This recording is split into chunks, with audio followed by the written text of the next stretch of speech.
ইসলামেরি সৌদানিয়ে আসছে ধরাই রমজান, ভোরের আগে নিয়ত বান্ধ, ভুল করো না মুসলমান। ইসলামেরি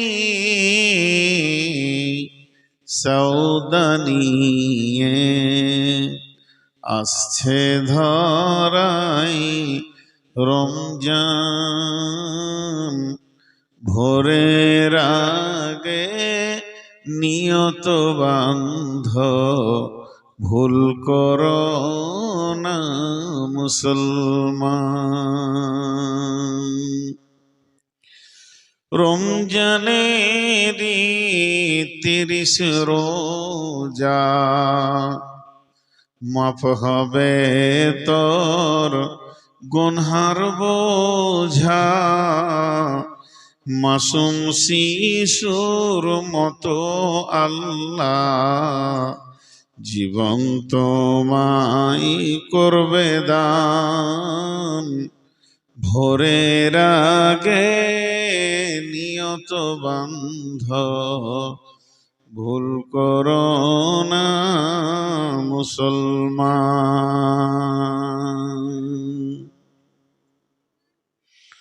শ্রদ্ধেয় সুযোগ্য আজকের সবার সভাপতি, উপস্থিত আকাশে তারকা সাদৃশ্য আলেম ওলামা বৃন্দ, সামনে আমার দিনদার ইমানদার মুমিন ভাই সকল, পর্দা থেকে সুন্নেওয়ালি মুমিনা মা ও বোনেরা, প্রশংসা আল্লাহর, গুণগান আল্লাহর, গণকীর্তন আল্লাহর।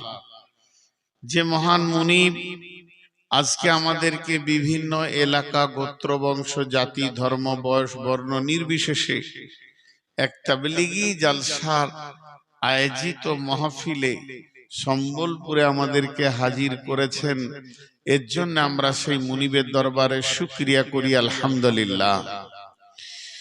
দরুদ ও সালাম বর্ষিত হোক আখিরি পয়গম্বর নবী মুহাম্মদুর রাসূলুল্লাহ সাল্লাল্লাহু আলাইহি সাল্লামের উপর। আল্লাহুম্মা আমিন, আল্লাহুম্মা সাল্লি আলাইহি, আল্লাহুম্মা বারিক আলাইহি। মুহতারাম ভাইও, আজিজ ও বুজুর্গ দোস্ত, আমি আপনাদের সামনে সূরা রুম থেকে একটা আয়াত পড়েছি, সূরা নিসা থেকে একটা আয়াত পড়েছি এবং সূরা তাহরিম থেকে 3খানা আয়াত পড়েছি। টোটাল 5টা আয়াতে তেলাওয়াত করেছি। আর এই 5টা আয়াতকে সামনে রেখে একেবারে অল্প সময়ের ভিতরে, একদম সব থেকে কম শর্ট সময়ের মধ্যে ছেড়ে দেব বলে নিয়ত করেছি। যদি আমার মাবুদ আমাকে তৌফিক দেন তো। ওমা তৌফিকি ইল্লা বিল্লাহি আলাইহি তাওয়াক্কালতু ওয়া ইলাইহি উনীব। আমি আমার বক্তব্য শুরু করার আগে ছোট ছোট ছোট ছোট 2-3টি কথা বলবো। 1 নম্বর হচ্ছে, মা বোনেরা আপনারা ধৈর্য ধরে শোনেন। 2 নম্বরে, আপনারা খুব সুন্দর বসেছেন, আমার আর বলার কিছু নাই, বলার ভাষা শেষ। 3 নম্বর হচ্ছে, যারা দাঁড়িয়ে আছেন 1-2জন লোক দেখছি, আপনারা যদি বসে যান সভাটা সুন্দর হবে। আরে এরা গাড়িতে বসলো কেন আমি বুঝতে পারছি না, এ তো বাঁদরের কাজ। ডালে বসা তো বাঁদরের কাজ। ও নিজের পরিচয় তো নিজেই দিব, আবার এমন করে বসছে চেয়ারের পেছনে, এ তো চোরের কাজ। সামনে বসবে। এসো বাপ সোনামানি, সামনের দিকে চলে এসো, এই যে ফাঁকা আছে এখানে এসো। আর একটা কথা আপনাদেরকে বলবো, আজকে জালসাটা যখন তাবলিগি জালসা, তো সব কথা বলার সুবিধা আছে। যে এই মাঝে ফাঁকাটা রাখছেন কেন আমি খুঁজে পেছি না। অনেক চেষ্টা করছি, এই ফাঁকাটা রাখার লাভটা খুঁজে পেছি না, বরং লস পেছি। মাঝে ফাঁকা থাকবে কেন? একদম পুরা জমে যাবে। যাই হোক, এখন আপনাদের সামনে আমি যে কথাগুলো বলবো ধ্যানের সঙ্গে একটু মনোযোগ দিয়ে শোনেন। 2 মিনিট আমি অন্য বিষয় নিয়ে কথা বলবো। সেই 2 মিনিট হচ্ছে যে সামনে আমাদের রমজান আসছে, আর মাত্র একটা জুমা আমরা পড়তে পাবো, বাকি রমজান শুরু হবে। তো আমরা সবাই রমজানের রোজা রাখবো ইনশাআল্লাহ। সকলে বলি রমজানের রোজা রাখবো ইনশাআল্লাহ। কে কে রাখবো না হাত তুলি। এতগুলো লোক রোজা রাখবে না? আমি তো ওটাই বললাম, কে কে রাখবো না হাত তুলি। বোঝার ভুল হয়েছে, এটাকে সরান। মেন্টাল রুগী হলো ওই যে মেন্টাল রুগীটাকে, আর ওইটাকে আপনি বুঝতেই পারেন না, খালি বোতল গুটাই দিয়ে থাকবে।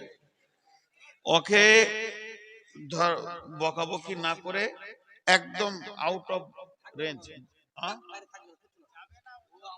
ও যে বদমাইশি করছে না, অ্যাটেনশনটা নষ্ট করে দিচ্ছে, মেয়েদের দিকে চলে যাচ্ছে। হ্যাঁ, এটা ডিস্টার্ব। কারণ এত টাকা খরচা করে মানুষগুলো যে শুনতে এসছে, মাঝে মাঝে যখনই যাবে মাথা কাটবেই। হ্যাঁ, ও পাগলামি করছে, ঠিক আছে, ওর অসুখ দিয়েছে, আল্লাহ শেফা দান করুক, আমি ওকে ছোট করছি না, কিন্তু ওকে এখান থেকে সরাতে হবে আপনাদেরকে যে কোনো মূলে। নাহলে প্রতিটি ক্ষেত্র খালি মেয়েদের দিকে দৌড়ছে। ওর মানে অসুখ আছে, ব্রেনের অসুখ হয়েছে, আল্লাহ মাফ করুন, আল্লাহ সুস্থতা দান করুন, কিন্তু এটা ঠিক হচ্ছে না। এখন এই বিশ্বটা আল্লাহ তাবারাক ওয়া তাআলা দুটি মানুষকে দিয়ে আবাদ করেছেন। দুটি মানুষকে দিয়ে, প্রথম দুটি মানুষকে দিয়ে শুরু হয়েছে বিশ্ব আবাদটা। সেই দুটি মানুষ, একটা পুরুষ মানুষ, একটা মেয়ে মানুষ। তারা দুজনের সম্পর্কে কে ছিল? মা বাপ, স্বামী স্ত্রী। তাহলে স্বামী স্ত্রীর সম্পর্কটা কত গভীর এবং স্বামী স্ত্রীর সম্পর্কটা কত উন্নত মানের সম্পর্ক, স্বামী স্ত্রীর সম্পর্কটা কত তথ্যবহুল সম্পর্ক, যে স্বামী স্ত্রী দাম্পত্য জীবনের বিবি সৌহার, এই দুইজনকে দিয়ে আল্লাহ বিশ্বটাকে আবাদ করেছেন। খালি এটা মাথায় ভরেন, এটাকে গুরুত্ব দেন, এটাকে খুব বেশি গুরুত্ব দেন, হালকা দিয়েন না। স্বামী স্ত্রীটাকে হেয় প্রতিপূর্ণ সম্পর্ক মনে করিয়েন না। আল্লাহ তাবারাক ওয়া তাআলা নিজে বলছেন, বিসমিল্লাহির রহমানির রহিম, ইয়া আইয়ুহান নাসু তাকু রাব্বাকুমুল্লাযী খালাকাকুম মিন নাফসিন ওয়াহিদাতিন ওয়া খালাকা মিনহা যাওজাহা ওয়া বাসসা মিনহুমা রিজালান কাসীরান ওয়ান নিসাআ ওয়াত্তাকুল্লাহাল্লাযী তাসাআলুনা বিহি ওয়াল আরহাম ইন্নাল্লাহা কানা আলাইকুম রাকিবা। আল্লাহ নিজে বলছেন। আল্লাহর এই বলার পেছনে কত গুরুত্ব রয়েছে খালি দেখেন। ইয়া আইয়ুহান নাসু তাকু, হে পৃথিবীর মানুষেরা, তোমরা ভয় করো তোমাদের রবকে। আল্লাযী, ওই রবকে ভয় করো যিনি কি করেছেন, একটা নাফস থেকে তোমাদের। আল্লাহ তাবারাক ওয়া তাআলা বলছেন, ইয়া আইয়ুহান নাসু তাকু রাব্বাকুমুল্লাযী খালাকাকুম মিন নাফসিন ওয়াহিদা। আমার আল্লাহ একটা মানুষকে প্রথম তৈরি করলেন, আদমকে। আদমকে যেদিন বানানোর ইরাদা করলেন, রব্বুল আলামিন ফেরেশতাদেরকে নিয়ে বসে বললেন, আমি পৃথিবীর বুকে একটা প্রতিনিধি বানানোর মনস্থ করে নিয়েছি। ওয়াইদ ক্বালা রাব্বুকা লিল মালাইকাতি ইন্নী জাইলুন ফিল আরদি খলিফা। ফেরেশতারা উত্তরে বললেন, আতাজআলু মান ইউফসিদু ফিহা ওয়া ইসফিকুদ দিমাআ ওয়া নাহনু নুসাব্বিহু বিহামদিকা ওয়া নুকদ্দিসু লাকা ক্বালা ইন্নী আ'লামু মা লা তা'লামুন। হে আমাদের রব, আপনি কি বানাতে চলেছেন? আমরা তো ইবাদতে যথেষ্ট, আমরা জিকিরে যথেষ্ট, আমরা তেলাওয়াতে যথেষ্ট, যথেষ্ট রয়েছি আমরা আপনার ইবাদতের ভিতরে। আল্লাহ বললেন, ইন্নী আ'লামু মা লা তা'লামুন, আমি যা জানি তোমরা তা জানো না। আল্লাহ মানুষ বানালেন, হযরতে আদমকে নিজের হাতে বানালেন। জি, নিজের হাতে। আল্লাহ কয়েকটা জিনিস নিজের হাতে বানিয়েছেন, তার মধ্যে একটা হলো আদমকে নিজের হাতে বানিয়েছেন, আর বাকিগুলো খালি মনস্থ করেছেন আর বলেছেন হয়ে যা, হয়ে গেছে, কুন ফায়াকুন, কুন ফায়াকুন, হয়ে যা, হয়ে গেছে। আর এই মানুষকে বানালেন আল্লাহ নিজের হাতে বানিয়ে। কি করলেন? মিন নাফসি ওয়াহিদা ওয়া খালাকা মিনহা যাওজাহা, তার নফস থেকে, তার আত্মার সম্পৃক্ত থেকে, মনের চয়ন সুতুনির ভিতরের যে আত্মার স্পন্দন রয়েছে, তার ভিতর থেকে আমার আল্লাহ বানালেন ওর বিবিকে। ওয়া খালাকা যাওজাহা ওয়া বাসসা মিনহুমা রিজালান কাসীরান ওয়ান নিসা। এই দুইজনকে দিয়ে এমন আওয়াজ শুরু করলেন, সারা বিশ্বটাকে অনেক অনেক পুরুষ আর অনেক অনেক নারীতে আল্লাহ ভরে দিলেন।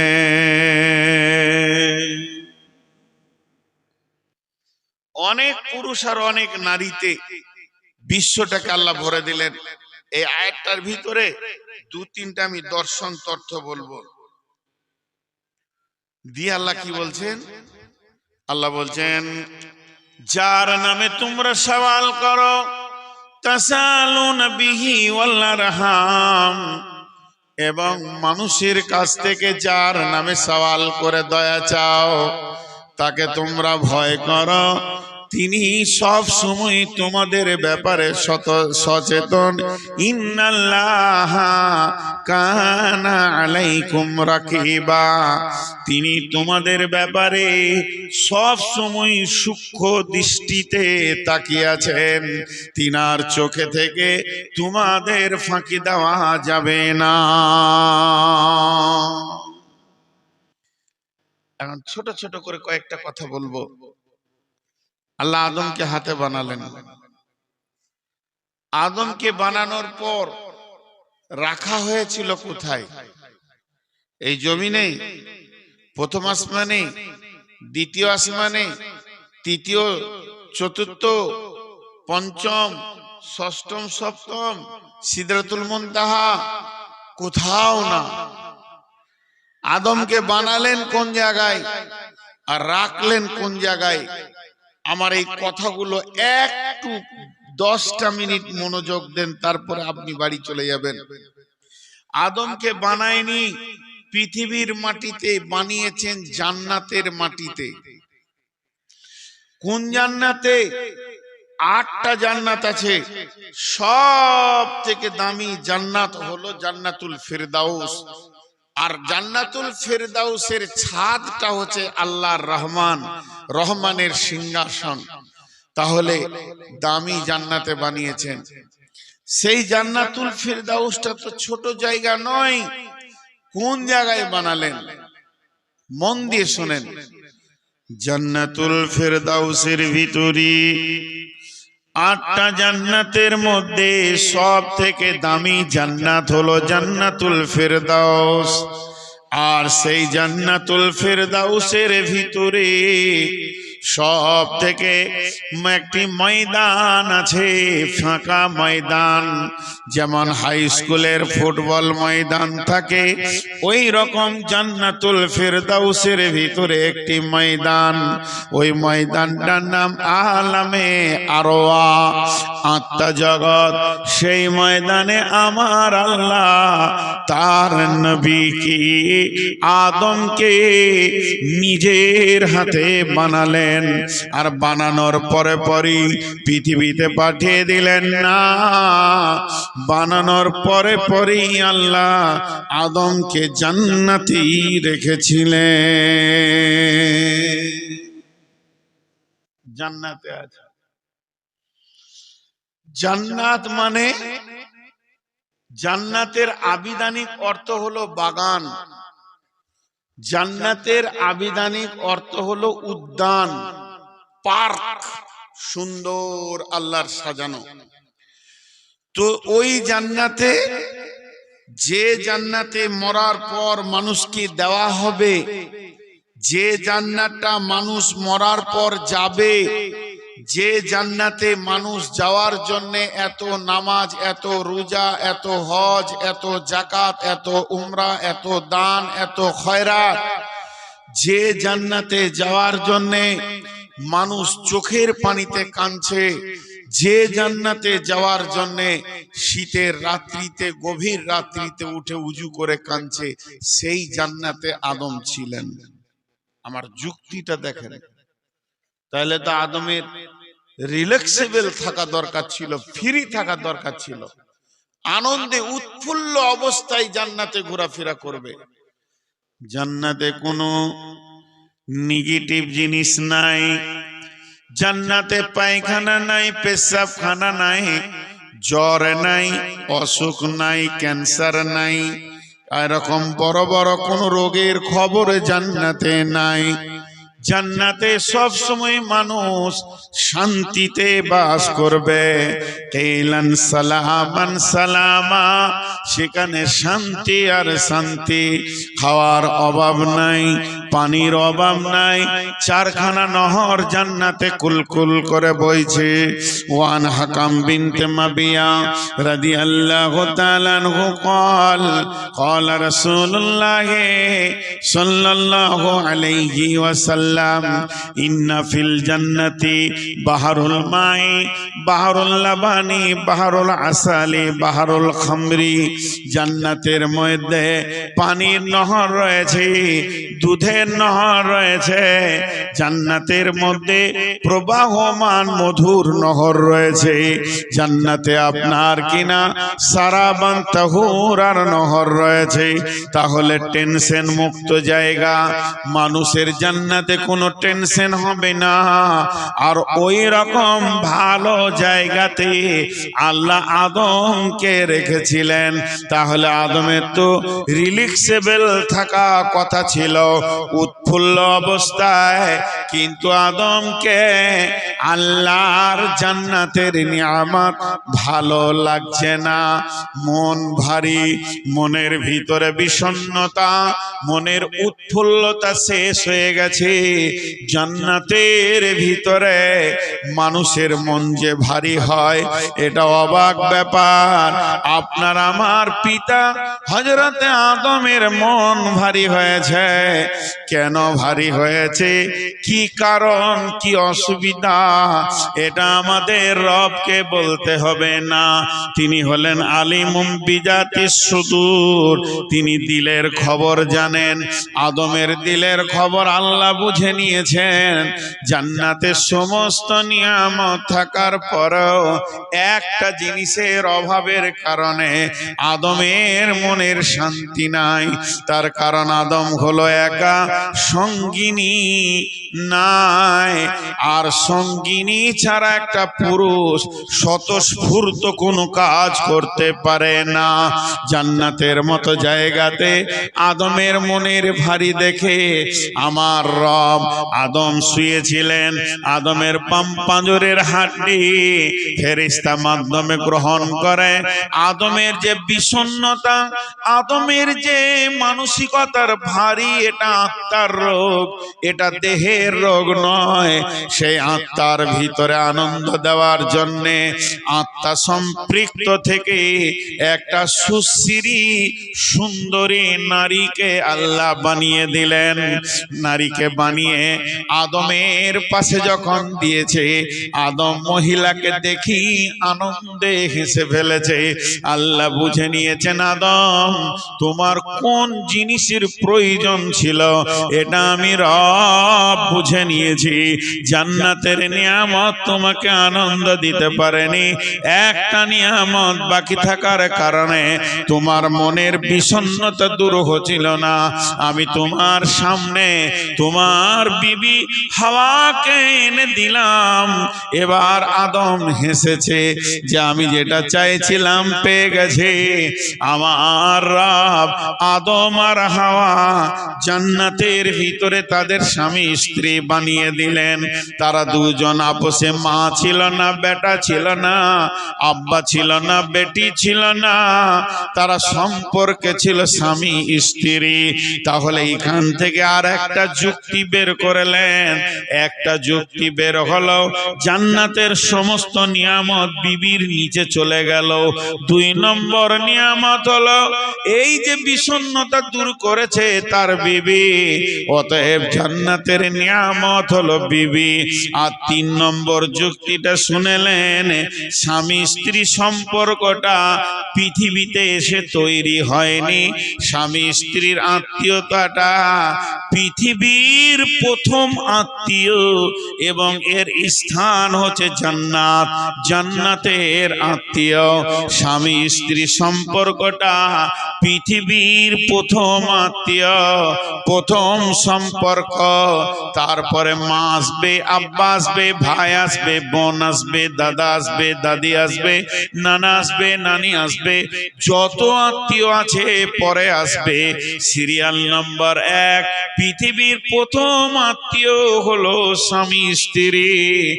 আর এই আত্মীয়তাটা যেখানে জন্ম নিয়েছে, যে ফ্যাক্টরিতে জন্ম নিয়েছে, ওটা পৃথিবী নয়, ওটা জান্নাতের ভিতরে জন্ম নিয়েছে। অতএব এক কথায় বলে দি, স্বামী স্ত্রী সম্পর্কটা হচ্ছে জান্নাতি সম্পর্ক।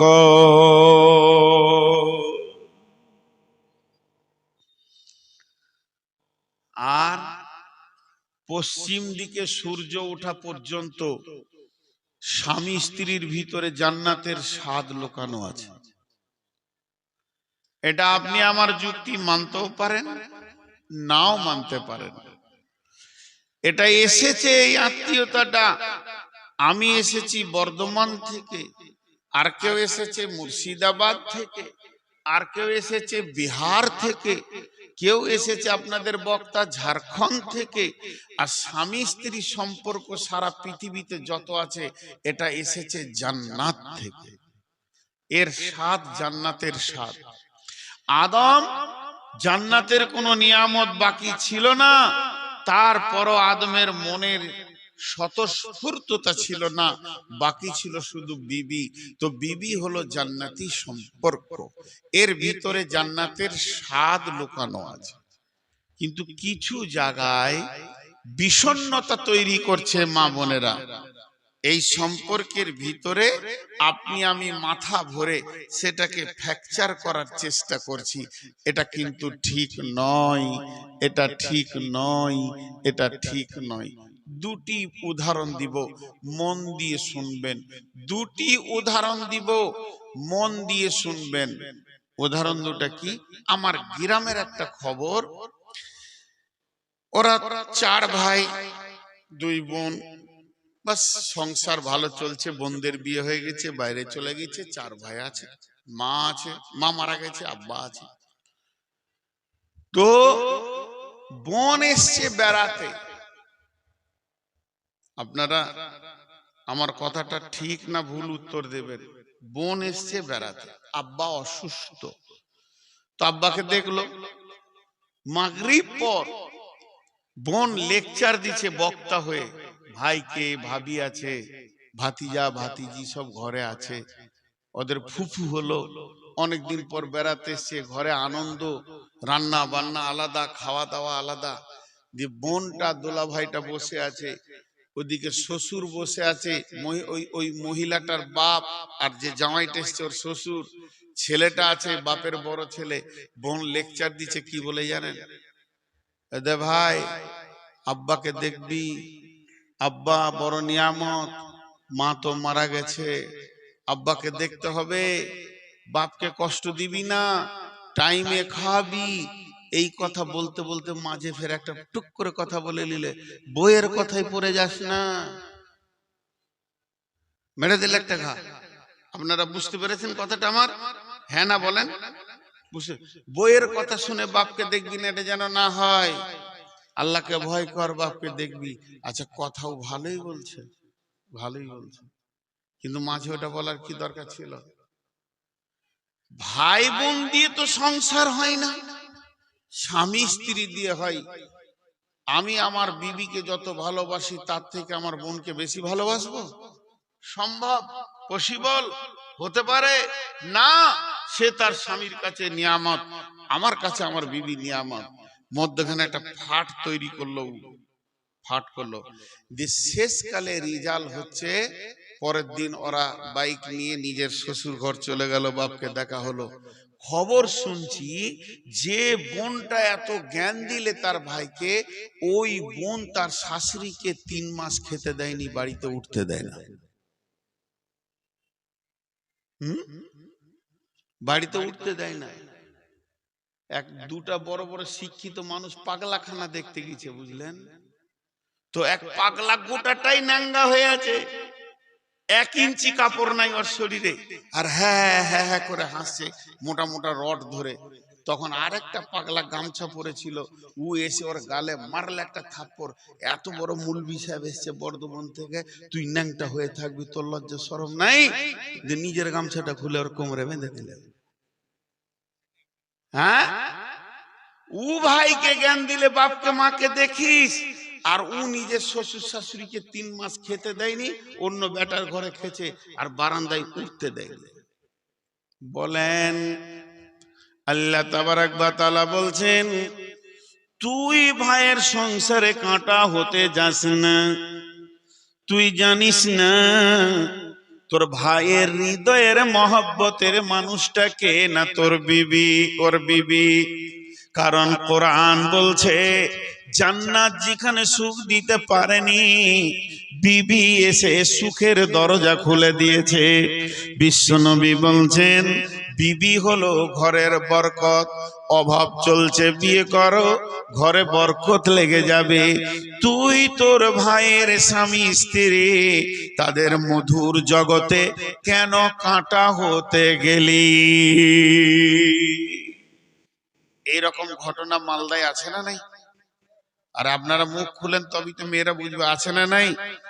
আছে। ওই মেয়েগুলো মাথা মোটা, বুদ্ধি কম। বুদ্ধি কম এই জন্য ভাবিকে দেখতে পারে না। যদি বুদ্ধি বেশি থাকতো তো ভাবির সঙ্গে মহব্বত করতো। কেন? কেন? ওর বুদ্ধি নেই। আমি একটা যুক্তি দিচ্ছি, কথাটা ঠিক না ভুল বলবেন। আপনি বেটার বিয়ে দিবেন, আমি আপনাদের মসজিদের ইমাম, মসজিদের দরজায় দাঁড়িয়ে আছি, আর এখনই বোলেরো গাড়ি চেপে আপনারা চলে গেলেন রতুয়া, চলে গেলেন মেয়ে দেখতে। তা আমি বলছি, কোথায় যাবেন গো? বলে মেয়ে দেখতে চললাম।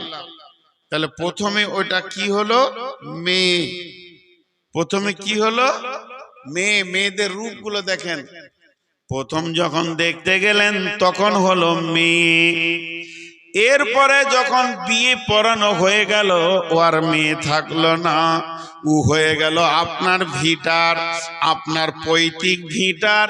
এখানে আপনার 7 পুরুষ কবরে গেছে, সেই পৈতৃক ভিটার তিনি হলো বৌমা। বৈদিক ভিটার বৌমা হয়ে গেল। একটা মেয়ে বেশি দিন বৌমা থাকে না, 1 থেকে 1.5 বছর যখনই চলে যাবে, ওর পেটে যখন একটা জন্ম নিয়ে নিবে, তখন ওই ভিটার মা হয়ে যাবে। তার মানে এখন ওর দামটা কত বেশি, ও এই ভিটার মা। আর তুই গেছিস পরের বাড়ি, শ্বশুর বাড়ি, আল্লাহ তোকেও সুখে রাখুক, তুই হলি সেখানকার ভিটার মা। তুই ওখান থেকে বাপ ভাইয়ের বাড়ি বেড়াতে এসে ভাই আর ভাবির মধ্যে ফাটল লাগাতে যাস না, জিন্দেগিটা তোরই চলে যাবে, এদের চলবে না, এরা সাময়িক কষ্ট পাবে। এবার এই মেয়েটাকে নন্দে জ্বালিয়ে জ্বালিয়ে কলজেটাকে পুড়িয়ে দিয়েছে। যখন ওর পেটের ছেলেগুলো একটু বড় হবে, সকাল সন্ধ্যা বলবে তোর ওই ফুপুটা আমাকে জ্বালিয়েছে, তোর ওই ফুপুটা বড় বড় কথা বলে গেছে, তোর এই ফুপিটা হলো বড় বদমাস। মায়ের কথা তখন ছেলেরা ধ্যান দিয়ে শুনবে। পৈতৃক ভিটাতে ভাতিজারা আর তোকে উঠতে দিবে না, তোর কথায় তোর ভাতিজা চলবে না, বরং তার মায়ের কথাই চলবে। এর জন্য আমার আল্লাহ বলছেন, একটা বারও তুই ভেবে দেখলি না স্বামী স্ত্রী সম্পর্কটা কোথা থেকে এসেছে? এর ভিতরে তুই ফাটল লাগাতে গেলি, এর ভিতরে তুই দুশ্মন হতে গেলি।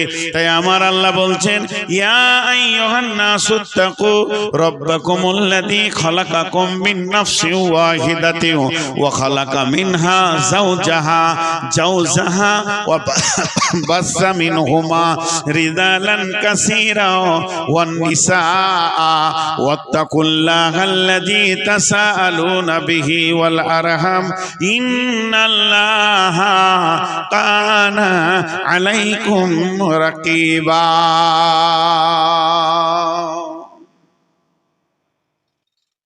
জি,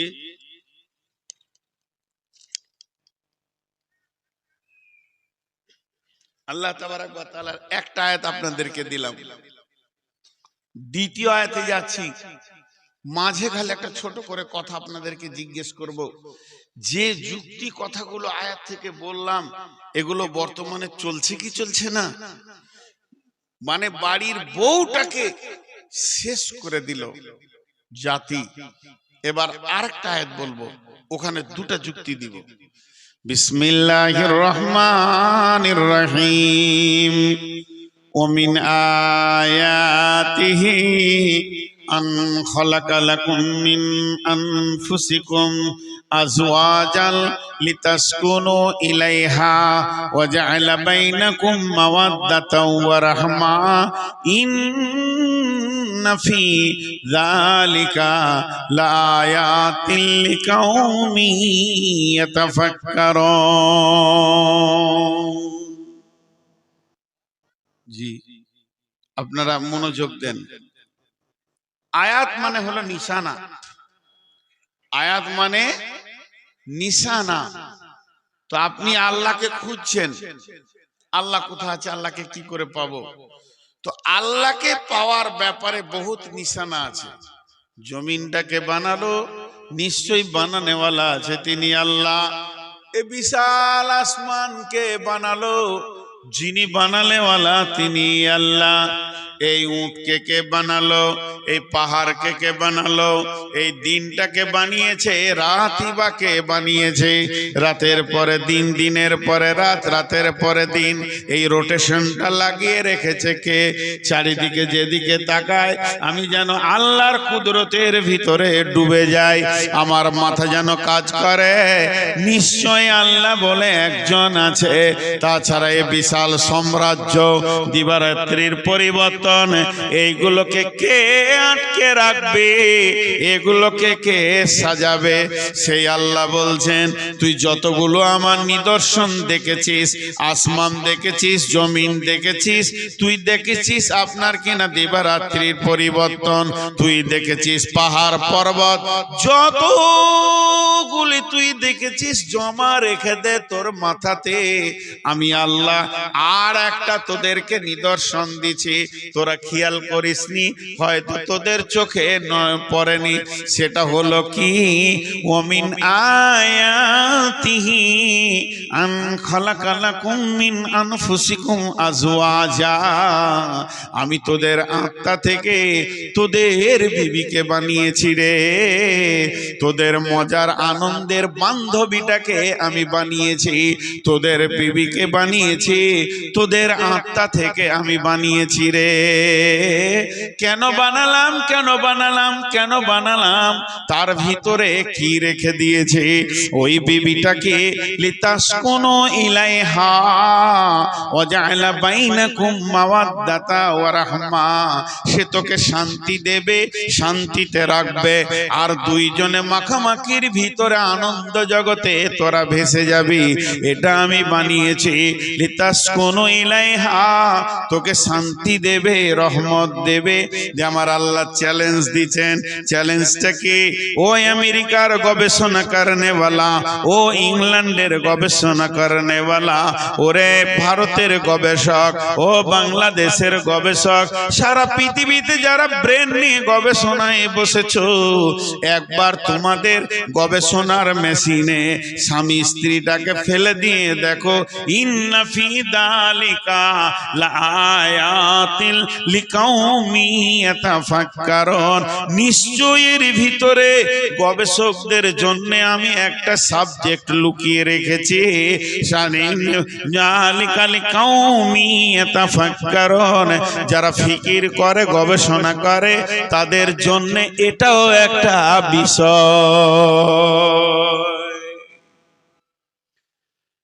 এই আয়াতটার ভিতরে কয়েকটা যুক্তি কথা বলবো, উঠবেন না, কয়েকটা, একটা দুটা লয়, মা বোন ধৈর্য ধরেন। প্রথম আয়াতটা আল্লাহ শুরু করলেন, ওমিন আয়াতিহি আন খালাকালাকুম মিন আনফুসিকুম আজওয়াজা, আমার নিদর্শনের ভিতরে আর একটা নিদর্শন হচ্ছে তোর আত্মা সম্পৃক্ত শান্তি থেকে তোর বিবিকে বানিয়েছি, আত্মা সম্পৃক্ত থেকে তোর বিবিকে বানিয়েছি। কেন? লিতাসকুনু ইলাইহা। ভাইয়া একটা কথা আপনাদেরকে আমি জিজ্ঞেস করি, উত্তর দেবেন। আমার জানটা জ্বলে গেল, মানুষ বলে না, একবার হ্যাঁ না দেন। কথায় কথায় কোনো বিরক্তিকর কিছু ঘটনা ঘটে গেছে, তোকে যদি বলা হয়ে যায় তুই চুপ কর, বলে আমার জানটা জ্বলে গেল। এই যে জানটা জ্বলে, এটা দেহের সাথে সম্পর্ক আছে? ওকে ইনজেকশন দিলেই এই মনের জ্বালাটা বন্ধ হবে? হবে না। তাহলে মনের জ্বালার কথা বলছি, দেহ জ্বলার কথা বলিনি। এখানে আগুন দেবেন, পূর্বে জ্বলবে, মলম দেবেন, ঠান্ডা হবে, ভালো হবে, এটা বলিনি। ভিতর যে জ্বলে যাচ্ছে, আমি অশান্তিতে আছি, এইটাকে শান্তি দেবে। আল্লাহ বলছেন লিতাসকুনু ইলাইহা, তোর বিবি দেবে, পৃথিবীর কেউ দিতে পারবে না, তোর বিবি দেবে। কি হলো?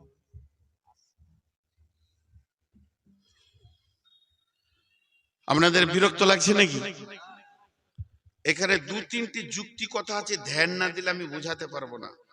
তোকে শান্তি দেবে তোর বিবি, কেন? কেন? কেন? যুক্তিটা আবার শুরু করছি।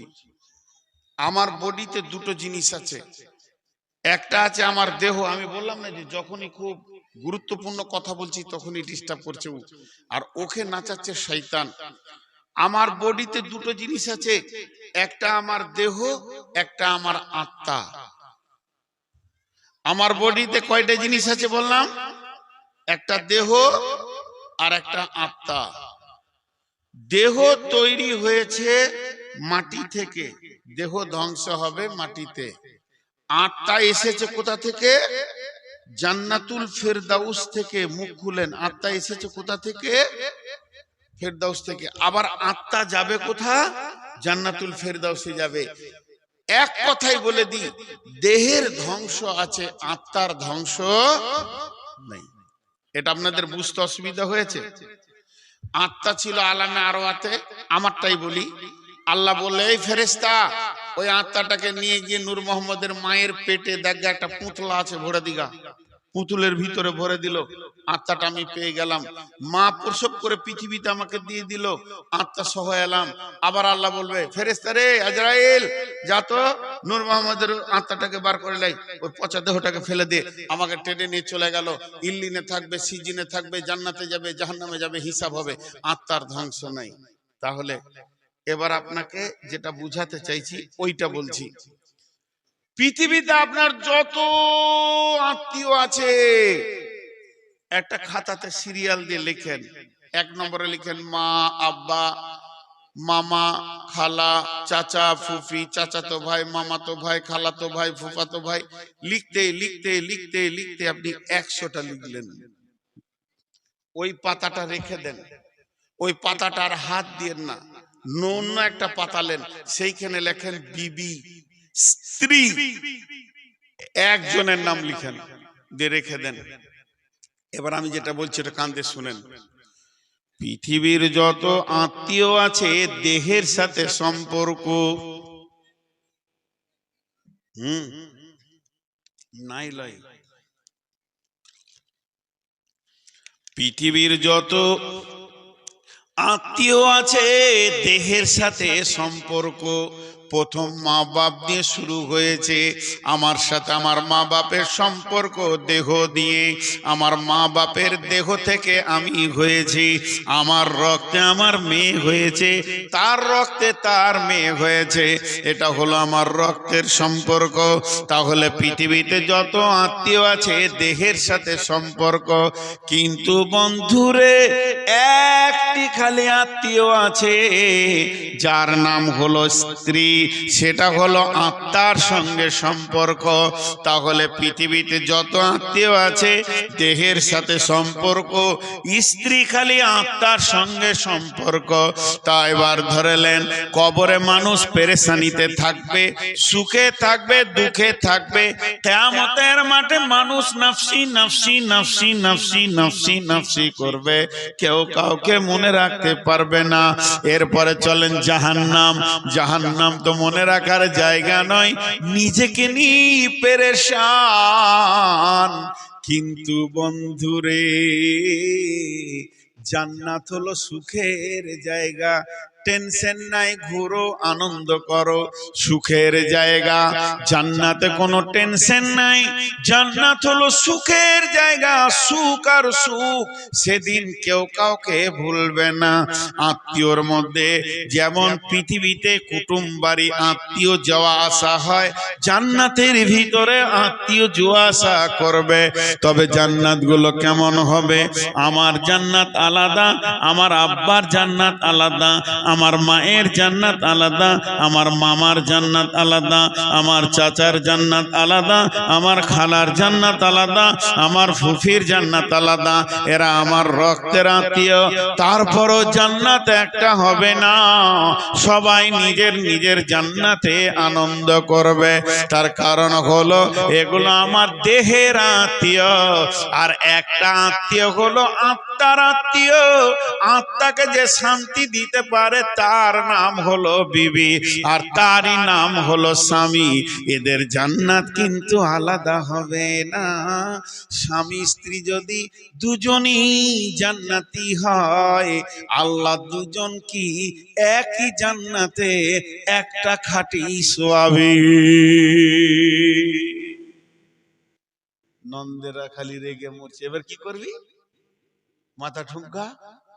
তুই তোর স্বামীকে নিয়ে চিন্তা কর, তোর ভাইয়ের বউকে নিয়ে তোকে চিন্তা করতে হবে না। বেশি গবেষণা করতে যাস না, তুই তোর স্বামীটাকে সামাল, একটা জান্নাতে থাকবি। আর এদেরকে একটা জান্নাতে রাখবে আল্লাহ, কারণ এই নির্বাচনটা আল্লাহর। তাহলে আল্লাহ তাবারক ওয়া তাআলা বলছেন লিতাসকুনু ইলাইহা, জান্নাতের শান্তি তোর ভাবি তোর ভাইকে দেবে, তুই দিবি? তুই তো হারাম। তাহলে তুই কেন এখানে মাথা ভরতে যাচ্ছিস? এখানে আবার একটা যুক্তি কথা বলবো আপনাদেরকে, যে স্বামী স্ত্রীর সম্পর্কটা আল্লাহর নির্বাচিত সম্পর্ক। আল্লাহ কত ভালোবাসেন এদেরকে। এরা দুইজন যখন আনন্দে একটা রাত কাটায়, বড় বড় মুফাসসিরিনরা বলছেন স্বামী স্ত্রীতে যদি যে রাতে কোনো ঝগড়া ফাসাদ হলো না, দুইজন আনন্দে রাতে শুলো আর ভোরবেলায় উঠলো, আর ইয়ং দুজনেই সারা রাত নফল ইবাদতের নেকি পাবে। সারা রাত নফল ইবাদতের নেকি পাবে।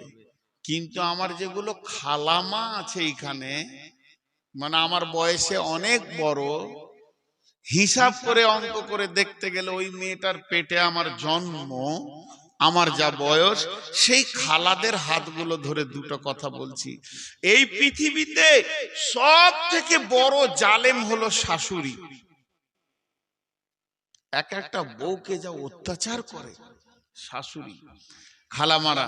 কেন? একটা ছোট্ট অরিজিনাল ঘটনা শোনাচ্ছি, এটা গল্প নয়।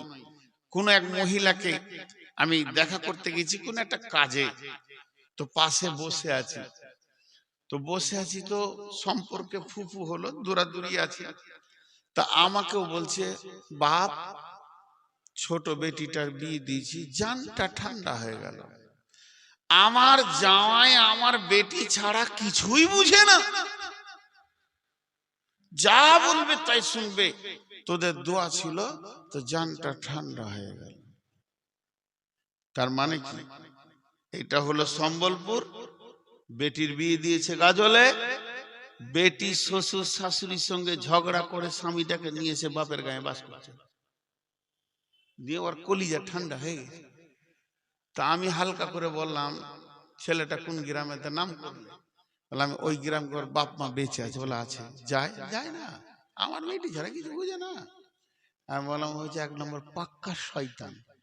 ওর মাকে যে জিজ্ঞেস করবো যে তোর বেটা কেমন, মেয়েদের হচ্ছে এটা অভ্যাস। কারণ ওর মেয়েকে ভালোবাসছে, বাপ মা ছেড়ে দিয়েছে, দু সার্টিফিকেট দিচ্ছে যে আমার জামাইয়ের মতো ভালো ছেলে এই দুনিয়াতে নাই।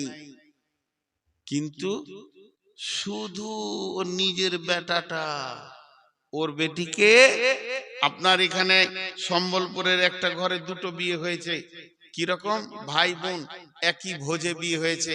ভাইয়ের বিয়ে হলো ধরেলেন পীরগঞ্জে, বোনের বিয়ে হয়ে গেল গাজলে, একই ভোজে বাপ সেরে নিল, খরচাটা একটু বাঁচে গেল।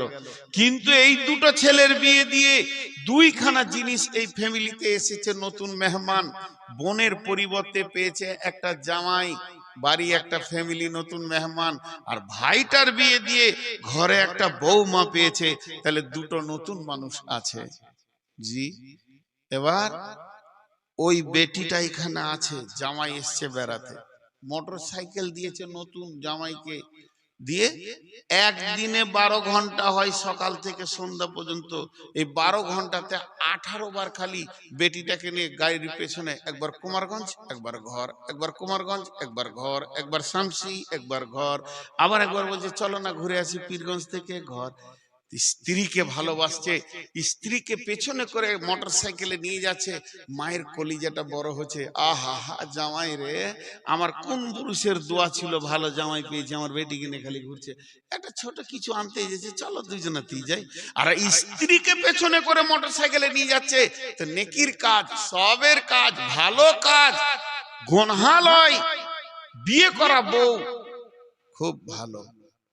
আর বেটাটা, ঘরে বউটা আছে, বেটাটা সারাদিন মাঠে কাজ করতে করতে জুমার দিন 11টার সময় ঘর চলে এসে গোসল টোসল করে জুমা পরে ভাত খেয়ে শুয়েছে।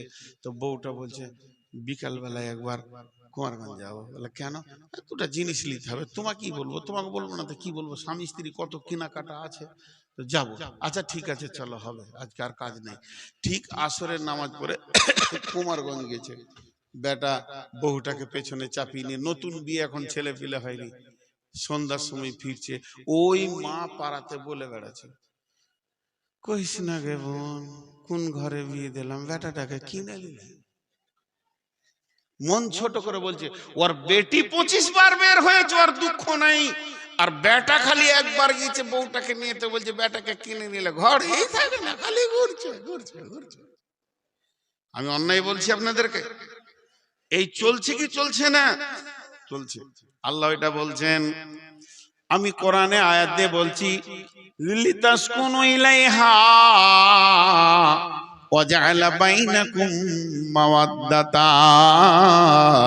হে পৃথিবীর মানুষ শুনে লাও, তোমার দিল বেচैन হবে, তুমি ক্লান্ত হবে, তোমার মন বেচैन হয়ে যাবে, মায়ের গলাটা জড়িয়ে ধরবে, মা তোমার গালে দুটো চুমা দিয়ে দেবে, কখন রে আমার মনটা শান্তি হয়ে যাবে। এটা আমি খারাপ বলছি না।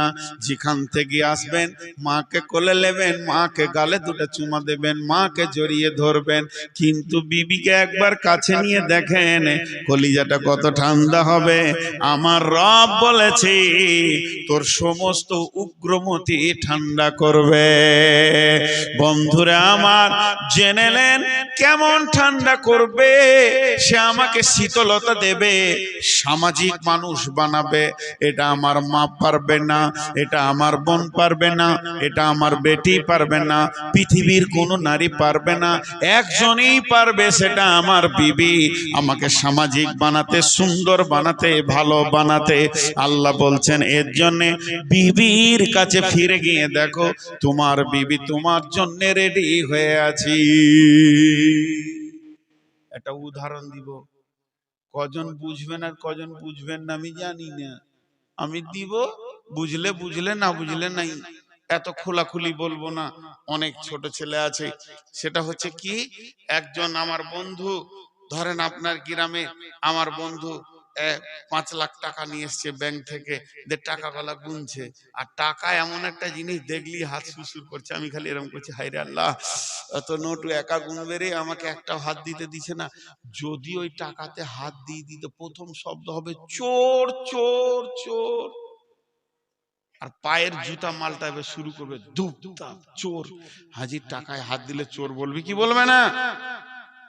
তো ওর টাকা দেখে যখন তোর হাত সুসুর করছে, তো তোরও তো স্টেট ব্যাংকে বই আছে, যা নাম্বার দিগা 5 লাখ বার করে নিছে, তুইও লার, কচাল, অসুবিধা নাই। কোন অসুবিধা আছে কি? নাই। আল্লাহ তাবারাক ওয়া তাআলা বলছেন, এটা একবার বলবো, দুইবার বলবো না, এক চান্সে বুঝে নিতে হবে।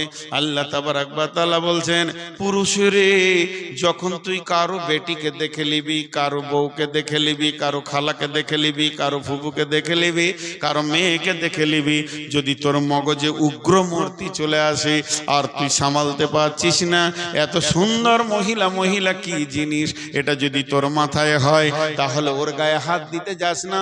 চোর লুচ্চা বলে পিটে তোর চামড়া তুলে নিবে।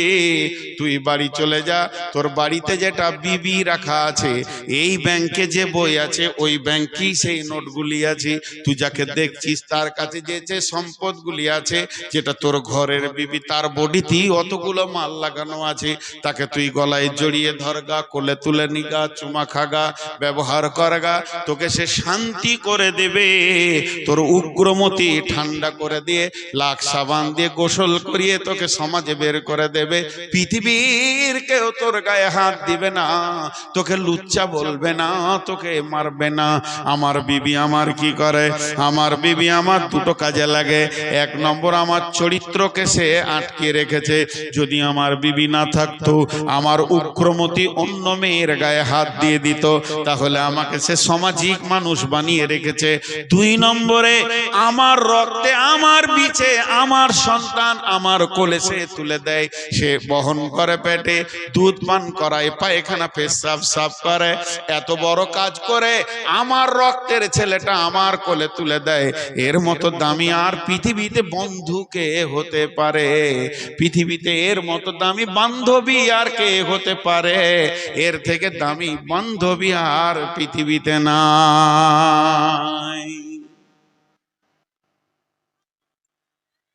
হযরত উমরের জামানায় একজন স্বামী স্ত্রী ঝগড়া করেছে, বুঝলেন, খুব রাগারাগি।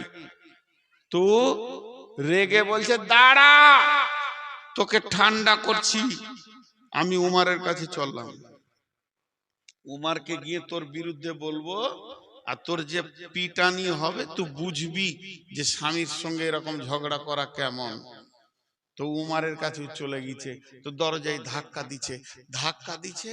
তো তখন ও শুনছে উমারের বিবি উমারকে বকছে, উমারের বিবি উমারকে বকছে। যার কাছে বিচার আনতে গেছে সেই আবার চুল বের হয় না, ওষুধ আনবে, তা টাক মাথা ডাক্তার।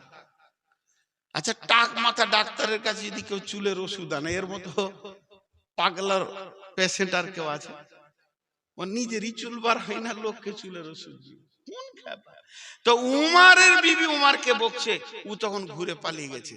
ও যখন পালিয়ে চলে যাচ্ছে, তো উমার দরজার শব্দটা শুনে দরজাটা খুলে বলছে, ওই ওই আল্লাহর বান্দা। তো ওইখান থেকে উত্তর দিছে, কাজ হয়ে গেছে, আর কিছু নাই, যেটার জন্য এসেছিলাম। আচ্ছা, তুমি কি জন্য এসছো? শুনো শুনো শুনো। যখন একটু ঘন করে ডেকেছে, তো কাছে এলো, তখন বলছে, হুজুর আমার বউটা খুব বকে, তো আপনার কাছে এসেছিলাম যে একটু শাসন করে দেবেন। তো এসে দেখছি তো আপনার ঘরে তো সেলাই মেশিন চলছে, এর মুখ তো বন্ধ নাই। হ্যাঁ, তা আপনি কি করে সহ্য করছেন? তা আমি ভেবে নিলাম ওটা সহ্য করারই সাবজেক্ট, এর জন্য বাড়ি চলে গেছি, আর দরকার নাই। তখন হযরত উমর বলছেন, শোনো, সে আমার মাথা দাবে, পা দাবে, সে আমাকে তেল মাখিয়ে দেয়, সে আমার বাচ্চা মানুষ করে, আমার বাচ্চার পায়খানা পেশাব সাজ করে, সে আমার বাচ্চাকে দুধ খাওয়ায়, সে আমার বাচ্চাগুলো পেটে করে বহন করে, সে আমাকে ভালো ভালো রান্না করে খাওয়ায়। এতগুলো কাজ যখন সে একাই চালিয়ে যায়, তাহলে খানিক বকলে তা অসুবিধা কি আছে? বকুক, টাইমে তো ভাতটা পেয়ে নিব, বড়ি রান্না, অসুবিধা কি আছে? ওইটাকে নেয়ার ভেজালে যে কেন ওর সঙ্গে চিল্লাচিল্লি করতে যাব? ও খালি বকবে, এর থেকে তার বেশি কিছু বলবে না, চুপচাপ খালি শুনে নিতে হবে। জি, কত সুন্দর দিলেন। কিন্তু আজকে আমরা শেষ হয়ে গেছি কোথায়? জি, আজকে যে যুক্তিগুলো আপনাদেরকে দিচ্ছি কোরআনে আয়াত থেকে একটু ভেবে দেখবেন। বউগুলোর উপরে র্যাগিং চলছে, অত্যাচার চলছে। এবার বলেন, আপনি আছেন শ্বশুর, শাশুড়ি, দেওর, নন্দ, নিজের পেটের ছেলে, স্বামী। মেয়েটার কাছ থেকে সব থেকে বেশি সময় কে পাবে? বলেন, মেয়েটার কাছ থেকে সব থেকে বেশি সময় কে পাবে? ছেলে। স্বামীর থেকেও ছেলে বেশি পাবে। মায়ের কাছ থেকে তার অনেক হক থেকে গেছে। আমরা ইমাম বুখারী আলাইহি রাহমাকে সবাই চিনি, মুহাম্মদ বিন ইসমাইল ইমাম বুখারী আলাইহি রাহমা। সারা পৃথিবীতে কিতাব লিখে কোরআনের পরে পরে স্থান পেয়ে গেল বুখারী শরীফ। কিন্তু জানেন ওর মা কত বড় আল্লাহ ওয়ালি ছিল? ইমাম বুখারীর দুটো চোখ অন্ধ হয়ে গিয়েছিল শিক্ষা করতে করতে। তো মা কেঁদেছিলেন, আল্লাহ আমার ছেলের চোখ তোকে দিতেই হবে। আবার চোখ ফিরে পেয়েছে। তাহলে মা কত আল্লাহ ওয়ালি ছিল। তো মা আল্লাহ ওয়ালি হতে হবে, না হলে সন্তান আল্লাহ ওয়ালা হবে না। আসছে সে আয়াত আপনাদের সামনে আমি পড়েছি। তো আল্লাহ তাবারাক ওয়া তাআলা তার চোখ ফিরিয়ে দিয়েছিলেন। এখন একটা ছেলে ভাত খেতে কত সময় লাগে? আমি শুধু ভাত খাওয়াটা বলছি। ভাত খেতে বসবে ছেলেটা, আল্লাহ তাবারাক ওয়া তাআলা রাসূল বলেছেন, যখন মহিলা রে তোমার পেটে কোনো বাচ্চা এসে যাবে, তুমি সাবধান হয়ে যাও, তোমার ঈমানটা তার ঈমানের সঙ্গে জড়িত আছে। কত গভীর কথা। আর রবীন্দ্রনাথ ঠাকুর বলেছেন, পৃথিবীর সব থেকে বড় ইউনিভার্সিটি হচ্ছে মায়ের কোল। মা যে শিক্ষাটা দেবে মত পর্যন্ত ছেলে ভুলবে না। চলেন তাহলে, একটা মা একটা ছেলেকে ভাত খাওয়ানোর জন্য রেডি হয়েছে। এবার ছেলেটা আসবে, মা ভাত দাও। সঙ্গে সঙ্গে মা বলবে, বেটা চলো আগে হাতটাকে কচলে ধুয়ে নি। নবীজি বলেছেন খাওয়ার আগে তুমি হাত ধুবে। একটা হাদিস মুখস্থ হয়ে গেল, তাকে কচলে হাত ধুতে হবে, হাত মুখ না ধোয়া পর্যন্ত খাওয়া যাবে না। কে বলেছেন? কে বলেছেন? নবী মুহাম্মদুর রাসূলুল্লাহ সাল্লাল্লাহু আলাইহি সাল্লাম বলেছেন, বেটারে তোমাকে কেমন করে বসতে হবে তিন তরিকায়। এক তরিকা হলো সুন্নত, সুন্নতের তরিকায় তুমি বসো। বিশ্ব নবী এরকম বসতেন, এখানে ওকে বুঝাবে নবীজি কেমন করে বসতেন। তারপরে বলবে বেটা দস্তরখানা বিছাতে হয়, খাবার দস্তরখানায় পড়লে আল্লাহর নবী উঠিয়ে সেটাকে খেয়ে নিতেন। দস্তরখানার ভিতরে বরকত লুকানো আছে, আর খাবারের ভিতরে শেফা লুকানো আছে। যেটা পড়ে গেছে এটা তোমার শরীরের ওষুধ হতে পারে, অতএব ওটাকে তুলে তুমি খেয়ে নাও। এটাও সেই হাদিস বলবে। এরপরে বলবে বেটা বিশ্ব নবী বলেছেন থালার মাঝে হাত দিতে নেই, এক ধার থেকে দিতে হয়। মধ্যখানে আল্লাহ বরকত নাজিল করেন। বিসমিল্লাহ বলে খেতে হবে রে বাবা, বিসমিল্লাহ বলে খেতে হবে। আলহামদুলিল্লাহ বলে পানি খেতে হবে, 3 শ্বাসে খেতে হবে। পানিটা দেখে খেতে হবে, পানিটা বসে খেতে হবে। বিসমিল্লাহ বলে শুরু করতে হবে, আলহামদুলিল্লাহ বলে শেষ করতে হবে। বাম হাতে খেও না বাবা, এটা শয়তানে খায়, এটা হারাম। ডান হাতে খাও। তাহলে একটা মেয়ে যখন তার ছেলেকে ধীরে ধীরে ধীরে ধীরে হাদিস বলে বলে খাওয়াবে, অন্তত তার 1 ঘন্টা লেগে যাবে ছেলেটাকে খাওয়াতে। ছেলেটা পরিপূর্ণ মায়ের কাছে ক্লাস পেয়ে গেল। কিন্তু এদিকে শ্বশুরের চাপ, ওদিকে আর কারোর চাপ, ওদিকে স্বামীর চাপ। বর্তমানে ছেলেরা মায়ের কাছ থেকে সময় পায় না। মা একটা বাটিতে সামান্য ডাল ভাত নিয়ে ঠুকে নামিয়ে দিল, খেলে অন্য কাজে চলে গেল। কারণ শ্বশুরের চাপ আছে। কারণ হলো কি, এর জন্য মেয়েটার ক্ষতি হলো না বন্ধুরে, তোমার নিজের ক্ষতি হলো। তোমার ফ্যামিলির ভবিষ্যৎটা নষ্ট হয়ে যাচ্ছে। তার মায়ের কাছ থেকে কিছুই সে পেছে না। অতএব বন্ধুরে, আজকে মারা নিজের পেটের সন্তানকে সময় না দিতে পারার কারণে সমাজে শিক্ষিত ভালো ভদ্র ছেলের অভাব হয়ে গেছে। জি, শিক্ষিত ভালো ভদ্র ছেলের অভাব হয়ে গেছে। আমি আমার মাকে বুঝি না, আমি আমার মায়ের ব্যাপারে কিছুই বুঝি না, তবে আব্বাকে বুঝি। কারণ আমার মা আমাকে মাসুম অবস্থায় রেখে পৃথিবী থেকে চলে গেছেন আল্লাহর ডাকে। এই জন্যে মাকে হালকা মনে পড়ে, কোনো কোনো অংশ মুখটা মনে পড়ে, চেহারাটা মনে পড়ে। হিমসেম উঁচু মানুষ ছিলেন মনে পড়ে, কিন্তু মাকে বুঝি না, সেই জ্ঞান আমার ছিল না তখন। আমার মা আল্লাহর ডাকে চলে গেছেন। কিন্তু আব্বাকে দেখেছি, অনেক দিন দেখেছি, আব্বার আদর্শ সব মনে পড়ে। তো ঘটনা হচ্ছে যে আপনার একটা নারীর দায়িত্ব কত, কিন্তু সেটা দিচ্ছে না, সমাজ কেড়ে নিয়েছে, কেড়ে নিয়েছে। পঙ্গু সমাজ নিজেই হচ্ছে, কাউকে করেনি, কারো ক্ষতি করেনি, নিজের ক্ষতি নিজে হচ্ছে। ভাইয়া মাঝে একবার আপনাদের কাছ থেকে একটা আওয়াজ শুনবো, যে যুক্তি কথাগুলো বলছি এগুলো প্রয়োজন আছে না নেই? জি, এবার চলেন দ্বিতীয় আয়াতের দিকে যাই। বিসমিল্লাহির রহমানির রহিম। দরাবাল্লাহু মাসালাল লিল্লাযীনা কাফারু ইমরাতা নূহি ওয়া ইমরাতা লুতিন কানাতা তাহতা আবদাইনি মিন ইবাদিনা সালিহাইনি ফাখানাতাহুমা ফালাম ইগনিয়া আনহুমা মিনাল্লাহি শাইআ ওয়া কিলা দুখুলান নারা মা'আদ দাখিলিন।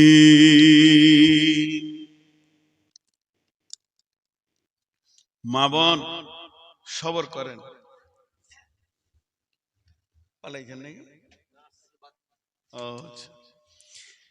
এবারে এই আয়াতটা শুনেন, মেয়েদেরকে বলছি এবার খাস করে।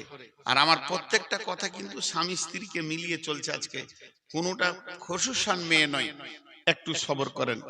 আল্লাহ তাবারাক ওয়া তাআলা বলছেন, জারাবাল্লাহু মাসালাল লিল্লাযীনা কাফারু ইমরাতা নূহি وامرأة لوط كانتا تحت عبدين من عبادنا صالحين فخانتهما فلم يغني عنهما من الله شيئا وقيل ادخلا النار مع الداخلين।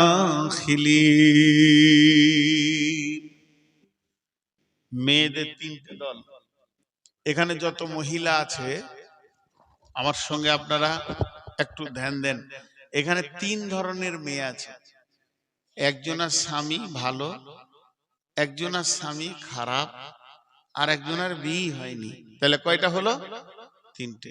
যার স্বামী ভালো তার কথাটা আল্লাহ প্রথমে তুলে ধরেছেন। হে মহিলার দল, তোমার যদি ধারণা থাকে আমার স্বামী ভালো, আমার স্বামী হলো নেককার, পরেশগার, দিনদার, তাহাজ্জুদ পড়ে, আমি আমার স্বামীর ওপরে ভরসা করে রয়েছি, আমাদের স্বামী স্ত্রীর মহব্বতের কারণে কঠিন কিয়ামতের দিনে আমার স্বামী আমাকে নিয়ে জান্নাতে যাবে। কত সুন্দর ধারণা। আল্লাহ তাবারাক ওয়া তাআলা বলছেন হবে না, হবে না, হবে না। তোমাকে নিজের আমল নিজে করতে হবে। স্বামী নেককার হলে তুমি জান্নাত চলে যাবে, এটা কোনোদিন হবে না। দুইজন নবীর বিবি, প্রথমেই বলছি দুইজন নবীর বিবি। নবী মানে হচ্ছে পৃথিবীর সেরা চরিত্রের মানুষ, যাদের উপরে দামি চরিত্র আর হতে পারে না। সমাজে সব থেকে দামি মানুষরা হলো নবী। আল্লাহ বলছেন তাহাতা আবদাইনি মিন ইবাদিনা, এই রকম নবীর ছায়াতে তাদের দুইজনকে রেখেছিলাম, মহিলা দুটি। তাদের কপাল কত ভালো ছিল, নবীর মতো চরিত্রবান স্বামী পেল। তাদের কপাল কত ভালো ছিল, নবীর বিছানায় শোয়ার সুযোগ পেল। তাদের কপাল কত ভালো ছিল, নবীর লেপে কম্বলে তারা জড়িয়ে থাকতে পেল। তাদের কপাল কত ভালো ছিল, নবীর বালিশে মাথা দিয়ে তারা ঘুমিয়েছে। আল্লাহ এতগুলি কথা একটা শব্দে বলছে তাহাতা আবদাইনি মিন ইবাদিনা, আমার দুটি ভালো মানুষ, সের নিচে তাদের জীবনটা আমি দিয়েছিলাম। ফাখানাতাহুমা, মেয়ে দুটি কত হতভাগী রে, পোড়া কপালে রে, তারা খিয়ানত করে দিল, নবীকে নবী বলে মেনে নিতে পারলো না, এবং আল্লাহর বিরুদ্ধে আচরণ যারা পৃথিবীতে করেছে তাদের সঙ্গে তারা গোপনে সম্পর্ক রেখেছে, চলাফেরা তাদের সঙ্গে করেছে, নবীকে বিরক্ত করেছে। এত সুন্দর জায়গা পাওয়ার পরেও তারা যখন নবীকে মেনে নিতে পারল না, আমার আল্লাহ তাদের ফাইসালা টেনে দিয়ে বলছেন ওয়াকিলা দুখুলান নারা মা'আদ-দাখিলিন, তারা দুজনেই চিরদিন জাহান্নামের আগুনে চলে যাবে। তারা চিরদিন জাহান্নামের আগুনই বাস করবে। আহা, নবীর বিবি জাহান্নাম যাবে, সেই নবী দুটার নাম নূহ নবী, লূত নবী। নূহ নবীর বিবি, লূত নবীর বিবি। নবীর মতো স্বামী, কপাল কি গো, কপালে কপাল ঠাকাতে মন যাচ্ছে। এত সুন্দর কপালওয়ালি হয়েও দুজন চিরদিন, একদিন দুদিন লয় যে জাহান্নাম থেকে বেরিয়ে আসবে, চিরদিন জাহান্নামে তারা থাকবে, তারা জাহান্নামে জ্বলবে, পুড়বে। জি ভাই, আমি ভেবেছি যে নবীর বিবি হলেই বেঁচে যাবে। জি না, নিজের আমল নিজে তৈরি করতে হবে। সূরা কাহফের ভিতরে আল্লাহ তাবারাক ওয়া তাআলা একটা আয়াত নাজিল করলেন। জি, বিসমিল্লাহির রহমানির রহিম। কুল মা কুনতু বিদআম মিনার রাসূল। আল্লাহ তাবারাক ওয়া তাআলা বললেন, কুল মা কুনতু বিদআম মিনার রাসূল, নবী হে তুমি বলে দাও তুমি কোন নতুন নবী বা রাসূল নও। আল্লাহ তাবারাক ওয়া তাআলা কুল মা কুনতু বিদআম মিনার রাসূলি ওমা আদরি মা ইফআলু বি ওয়ালা বিকুম ইন আত্তাবিউ ইল্লা মা ইউহা ইলাইয়া ওমা আনা ইল্লা নাযীরুম মুবিন। আল্লাহ সূরা কাফের ভিতরে বলছেন নিজের আহালকে ডেকে, আহাল বলতে ফাতেমা, আহাল বলতে হুসেন, আহাল বলতে হাসান, আহাল বলতে হযরতে আলী, এদেরকে ডেকে আল্লাহর নবী বলছেন, রে হাসান হুসেন, নাতি রে আমার কলিজার টুকরা ভাইয়া, তুমি শুনে লাও, ও আমার বেটি রে ফাতেমা, মা আমার তুমি কান করে শুনে লাও, আলী রে বাবু তুমি আমার জামাই। আল্লাহ এখনই কোরআনে আয়াত নাজিল করে দিল, যার অর্থ হচ্ছে আল্লাহ আমাকে বলতে চাইছে, হে মুহাম্মদ সাল্লাল্লাহু আলাইহি সাল্লাম, তুমি তো নতুন নবী নও, তুমি পুরাতন নবী। তোমার আগে কত নবী চলে গেছে, কম বেশি 1.5 লাখ নবী, কম বেশি 1,24,000 পয়গাম্বার আমি দুনিয়াতে হজম করে দিয়েছি। তোমাকে তো আমি শেষে পাঠিয়েছি, আমি এতগুলো নবী পার করে দিয়েছি। অতএব আমি বলছি শুনে লাও, কিয়ামতের মাঠে যখন ফয়সালা শুরু হবে, ও মা ফাতেমা, নবীর বেটি ফাতেমা বলে কোন রকম কনসিডার করা হবে না, কোন রকম কোন দিক থেকে বাঁচানো যাবে না। মা আমার নিজে আমল তৈরি করো, ও নাতি ভাই আমার নিজের আমল তৈরি করো রে আলী, নিজের আমলে নিজে দাঁড়িয়ে যাও। খবরদার কেউ কারো উপরে ভরসা করিও না। এটা যদি বিশ্বনবী নিজের মেয়েকে বলে, এটা যদি বিশ্বনবী নিজের মেয়েকে বলেন, এটা বিশ্বনবী নিজের মেয়েকে যদি বলে থাকেন, তাহলে বলেছেন এটা, তাহলে আপনার আমার হালাতটা কেমন হবে রে? এটা জেনেলেন স্বামী নেককার হলে জান্নাত পাওয়া যাবে, এই রকম আল্লাহ আপনাকে আমাকে কোনো বেনিফিট দেননি।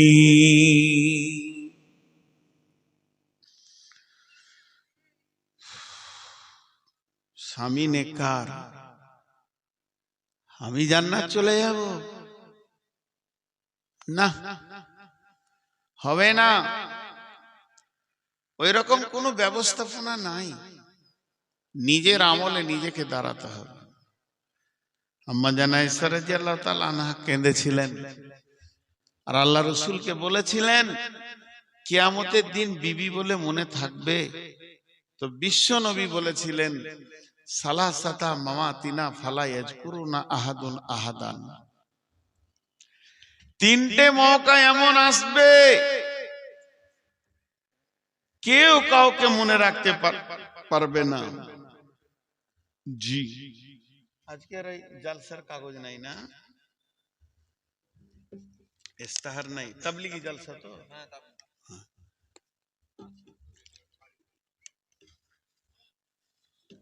আর দরকার নাই। তাবলীগি জালসা কোনো কালেকশন হবে না। আমি একটা কালেকশন আপনাদের সামনে এখন করব, আর টোটাল টাইম নিব 3 মিনিট। তাবলীগি জালসা, এই জালসাটার একটা খরচা আছে, এর জন্য আমি একটা কালেকশন করছি, টাইম নিব 3 মিনিট, 3 মিনিটের থেকেও কম। মহিলারা মনে মনে, প্রকাশ্যে নয়, আর পুরুষেরা প্রকাশ্যে হাত দুটা উঁচু করে বলবেন যে আর জীবনে নামাজ ছাড়বো না। এখন আমি যদি বলি কে কে এশার নামাজ পড়ে বসেছেন, কটা হাত উঠবে? আর এশা যারা পড়েন নাই তারা কেন পড়লেন না এতদিন? আহা, কেন এতদিন নামাজ থেকে গাফেল আছি? আমি এখন নামাজের মুসাল্লি কালেকশন করব।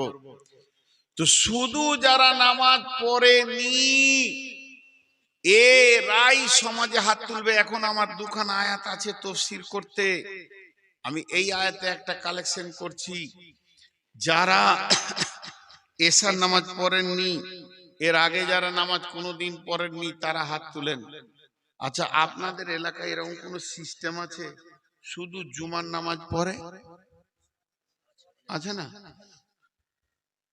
টোটাল এক সপ্তাহে 35 ওয়াক্ত হয়, ওরা এক ওয়াক্ত পড়ে না, ওরা বেনামাজি বেনামাজি বেনামাজি বেনামাজি বেনামাজি। বরং কারো কারো মত ওরা কিয়ামতের দিন ফেরাউনের সঙ্গে থাকবে। মানে আল্লাহর আইনকে একমাত্র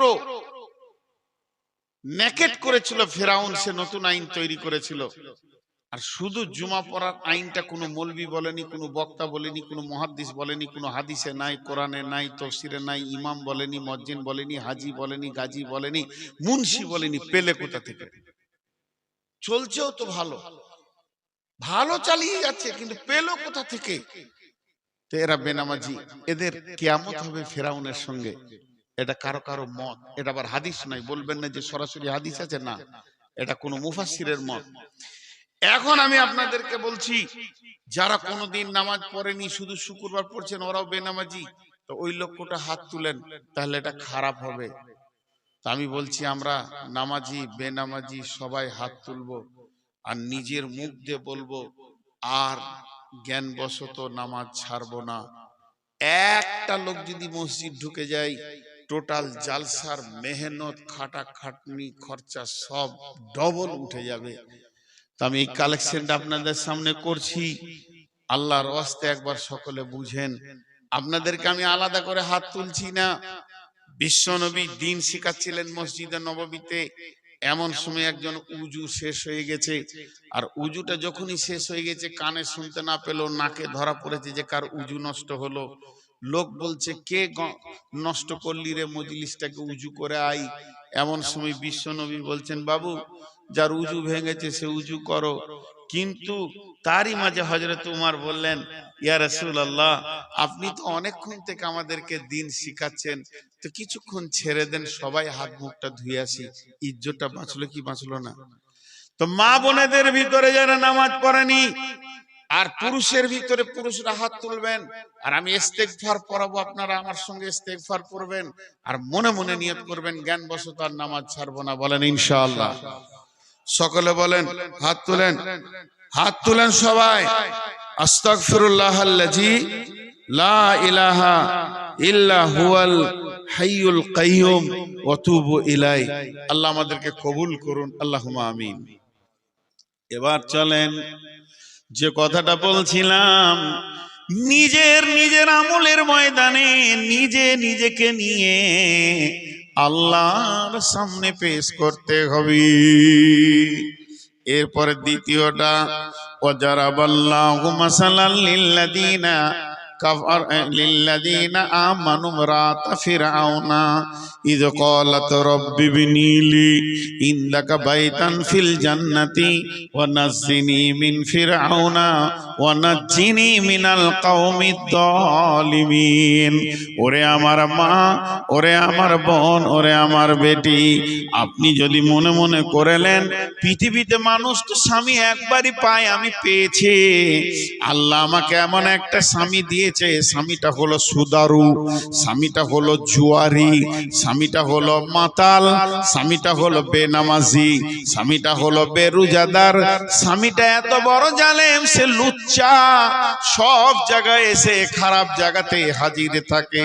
তাহলে এত জঘন্য স্বামীর সঙ্গে আমার সংসার, না জানি আল্লাহ আমাকে জাহান্নামের আগুনে দিয়ে দেবে নাকি। আল্লাহ ওই মেয়েদেরকে বলছেন, না রে আমার বান্দি রে গোলাম, তুমি টেনশন করো না, তোমাকে আমি জাহান্নামে দিব না।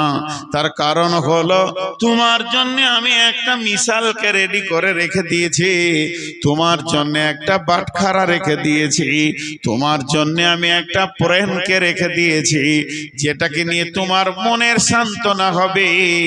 পৃথিবীর বুকে আজ পর্যন্ত যত মানুষ এসেছে সব থেকে বড় জালেম হলো কে না ফেরাউন। ফেরাউনের মতো বড় জালেম কেউ নাই, ফেরাউনের মতো জুলুম করনেওয়ালা কেউ নাই।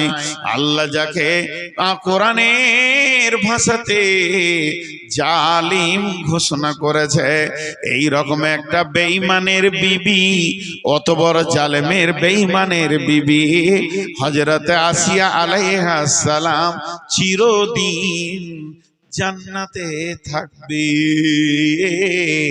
ফিরাউন যত বেঈমান, ফিরাউনের বিবি তত ঈমানদার। আমার আল্লাহ ফিরাউনের ব্যবহারের কারণে তার বিবিকে জাহান্নাম দেবেন না।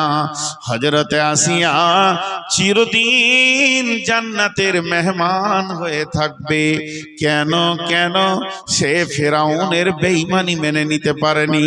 ফিরাউনকে আল্লাহ বলেনি, মিশর ওয়ালারা ফিরাউনকে আল্লাহ বলেছেন, গাঁওয়ালা বলেছেন, টলাওয়ালা বলেছেন, বংশ বুনিয়াদ বলেছেন। আসিয়াকে যখন বলছে, আসিয়া রে তুই আমাকে আল্লাহ বলে মেনে নে, সারা দেশ মেনে নিয়েছে, গাঁওয়ালা টলাওয়ালা মেনে নিয়েছে, তুই কেন মানবি না বল? তুই তো আমার বিবি, তুই যদি মেনে নিস তাহলে আমি মনে সান্ত্বনা পেয়ে যাব। আসিয়া উত্তরে বলছেন, ফেরাউনের স্বামী হিসেবে যতগুলি আছে সব আমি দুই হাতে তোমার খিদমত করব, কিন্তু আল্লাহ তোমাকে আমি বলবো না।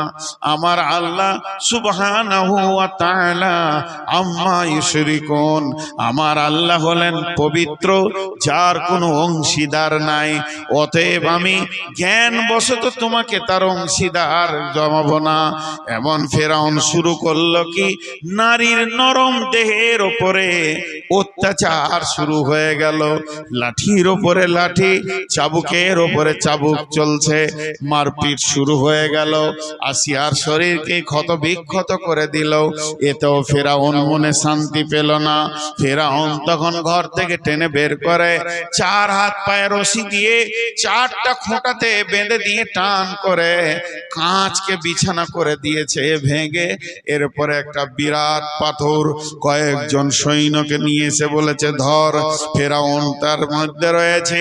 এবার সৈন্যরা বুকের ওপরে পাথরটা ধরে আছে, একবার ছেড়ে দেবে নারীর নরম দেহ মাটির সঙ্গে মিশে যাবে।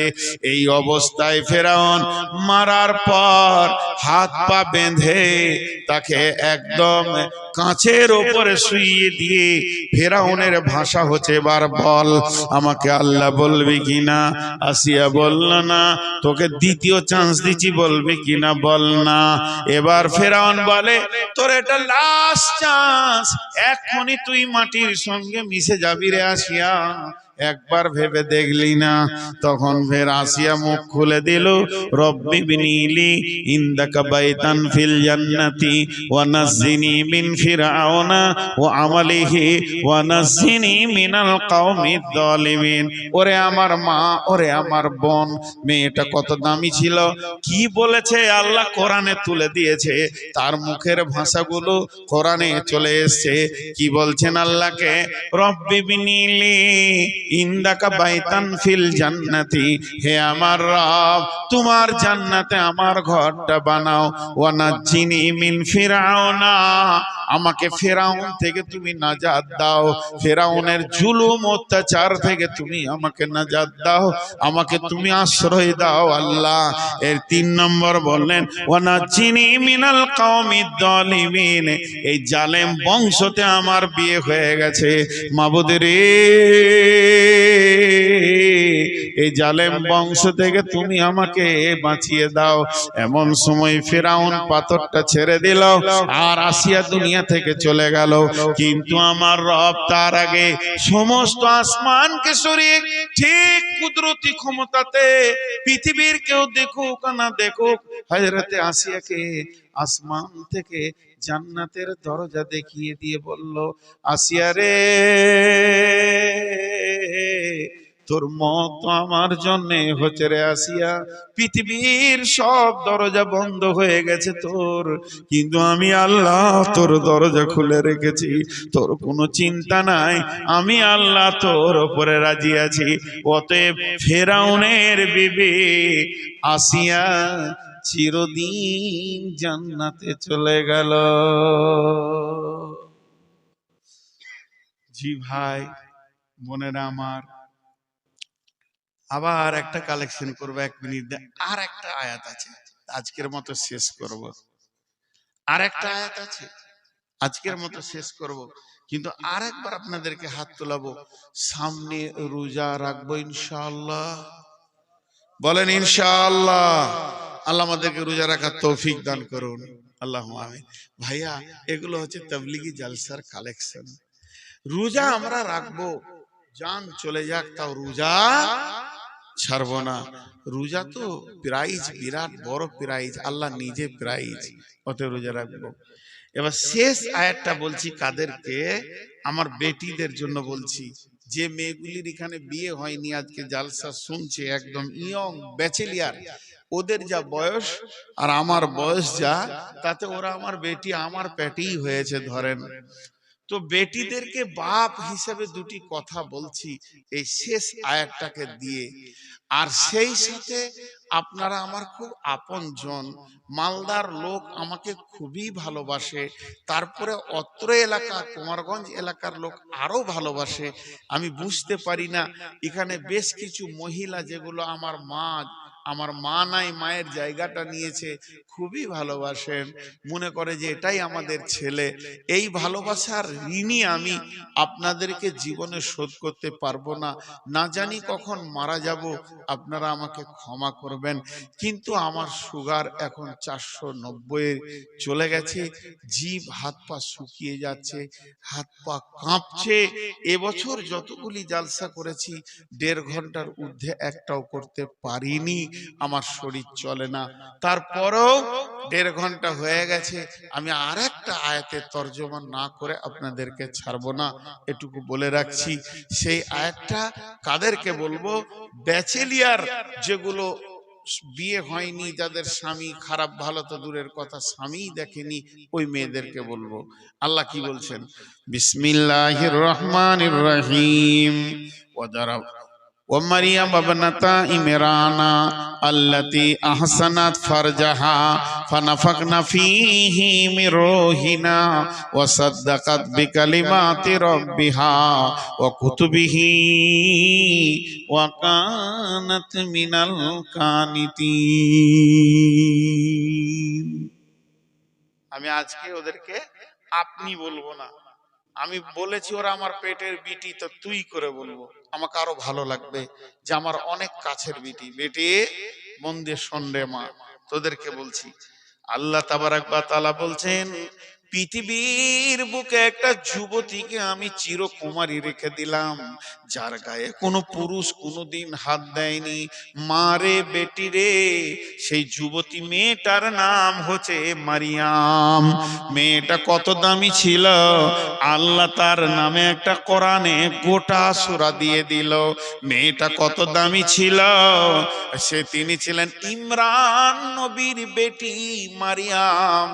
আল্লাহ সেই মারিয়ামকে সামনে রেখে বলছেন, যুবতীর দলে তোরা জ্ঞান নিবি তো মারিয়ামের কাছে নে, কেমন করে দুনিয়া করতে হয় একবার মারিয়ামের কাছে বুদ্ধিটা নিয়ে নে। ও মারিয়াম ইবনাতা ইমরানা আল্লাতী আহসানাত ফারজাহা, আল্লাতী আহসানাত ফারজাহা, আল্লাতী আহসানাত ফারজাহা। এটা বাংলা তর্জমা করলে আপনাদেরকে শুনে খারাপ লাগবেই, কিন্তু আমি সাইড থেকে বলে দিচ্ছি, মেয়েদের যেটা সরঙ্গা ওটাকে আল্লাহ বলছেন আল্লাতী আহসানাত ফারজাহা। আমার মারিয়ামের সরঙ্গাটা ছিল অতি সুন্দর। অতি সুন্দর কেন? সমস্ত পৃথিবীর মেয়ের সরঙ্গা একই, কিন্তু মারিয়ামেরটা সুন্দর। আল্লাহ কেন বললেন? এই জন্যে দেখতে সুন্দর এজন্য নয়, কারণ তিনি সেটাকে পবিত্র করে রেখেছিলেন। পৃথিবীর কোনো লুচ্চাকে হাত দিতে দেয়নি, পৃথিবীর কোনো চরিত্রহীনকে তার শরম গায়ে হাত দিতে দেয়নি, পৃথিবীর কোনো চরিত্রহীন লম্পটকে তার কাছ ঘেঁষতে দেয়নি। মেয়েটা কত দামি, আল্লাহ তার প্রমাণ দিতে গিয়ে কোরআনে তার লজ্জাস্থানের কথাটা তুলে বললেন, আল্লাতি আহসানাত ফারজাহা। ওরে আমার বেটি রে, ওরে আমার বেটি রে, ওরে আমার সোনা মানিক রে, তুমিও তো সেই মারিয়াম, মারিয়ামের কাছে যা ছিল তোমার কাছে তা আছে। আল্লাহ মারিয়ামকে দিয়ে বলছে, তোরা জানো জীবনে ভুলবশত কোন লুচ্চাকে আপন ভাববি না। খালাতো ভাইকে সাবধান হয়ে যা, চাচাতো ভাইয়ের সামনে যাবি না, ফুফাতো ভাইয়ের সঙ্গে কথা বলা বন্ধ করে দে, গুনাহ হবে না। মামাতো ভাইয়ের পাশ দিয়ে হাঁটবি না, এরা হলো দাগা লুচ্চা, তোকে লুটে লিবে রে, তোর জীবনকে শেষ করে দেবে রে। অতএব আল্লাতি আহসানাত ফারজাহা ফানাফাকনা ফীহি মির রূহিনা ওয়া সাদ্দাকাত বিকালিমাতি রাব্বিহা ওয়া কুতুবিহি ওয়া কানাত মিনাল কানিতিন।